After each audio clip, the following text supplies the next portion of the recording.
We got a fucking smoker match of the year contender.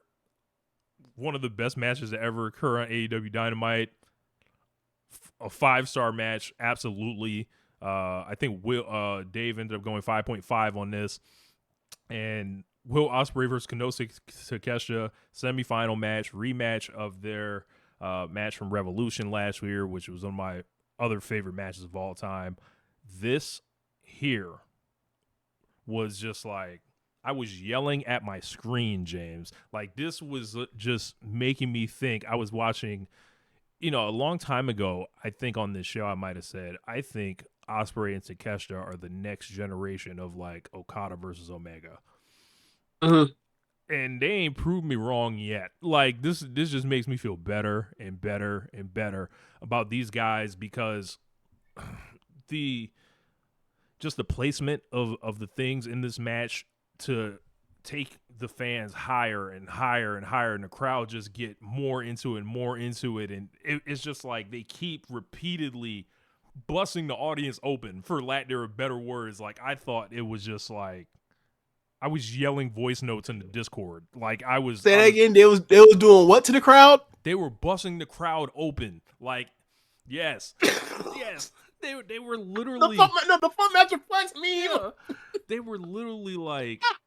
I don't know how to describe it. Like, it was like, they just, when the crowd think they're just like, like, they just keep, like, enhancing upon that. And it was just all-time match. I love this.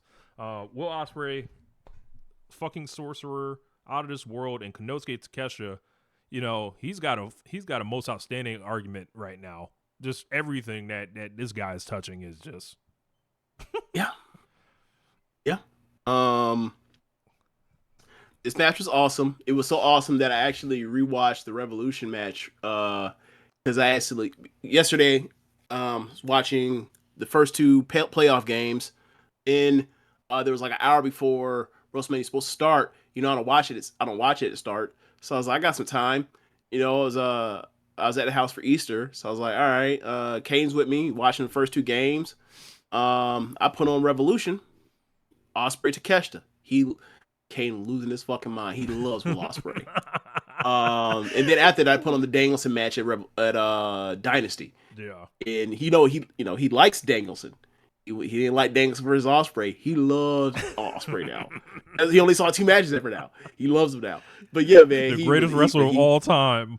He couldn't fucking believe the shit. He couldn't fucking believe some of the shit Ospreay was doing in them 2 matches, man. But yeah, anyway. But I was watching, and this is my first time rewatching those 2 matches ever. And I was like, man, it's so impressive. So impressive. And it's like, those 2 matches are, the last match was the match of the year last year. And it's like, I don't think it's like just completely out of the realm of being so much better than the Takeshita matches. I just don't. Like, these matches all kind of are, they're closer than we give them credit for being, except for, stage and like wanting to see a dream match type of thing and the hype around these sorts of things. Yeah. So yeah, man, I'm with you. Like, these are some beyond 5-star, like, Dave Meltzer, beyond 5-star match we've seen with him and Takeshita. Yeah. This was just I felt like the people that were watching the show, and this was like following the Mercedes and Athena match, which everybody already loved. The Hangman joint, the good angle there. Only, misstep was the MJF stuff. And even that kind of worked in front of the crowd, which, for whatever reason. But it just felt like such a celebration, this show, that you didn't even think about them basically firing Eric Bischoff into the fucking sun. I think that was intentional, out there, like stabbed in the knife. But yeah, man, it was there. It wasn't even necessary. It was definitely a victory lap of a show. And it was a feel good moment. It was a definite, or a really needed feel good moment for AEW after what happened at the last pay-per-view. Like, they needed a kind of, we always do this. Like, every time there's any type of misstep, we're like, oh, it's in the promotion until they save it. And this another example of part 500 or part 50 where they've had to save the promotion. Yeah. And they did it definitely that night. But we continue with the rest of the show. Yeah. Will Ospreay is going to be facing off with either Kyle Fletcher or Hangman Page. Looks like they're going to do Ospreay and Hangman. Sign me Sounds like a can't miss situation. Oh, it's gonna be either him or it's gonna be either Hangman or Fletcher. Okay, so either Ospreay versus another guy that's one of the best wrestlers of this era, or versus a guy that he's had, one of the best feuds the last like half decade with in the span of like the last year. It seems like a no lose situation unless someone gets hurt. Yeah, like just the reaction to Will on this show, bro. He's the one. He's so great, bro.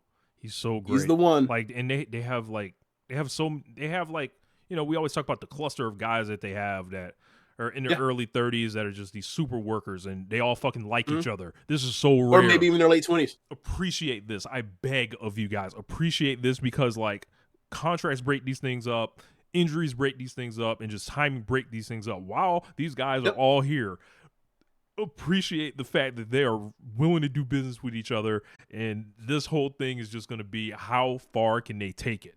Like, yeah. So we got trios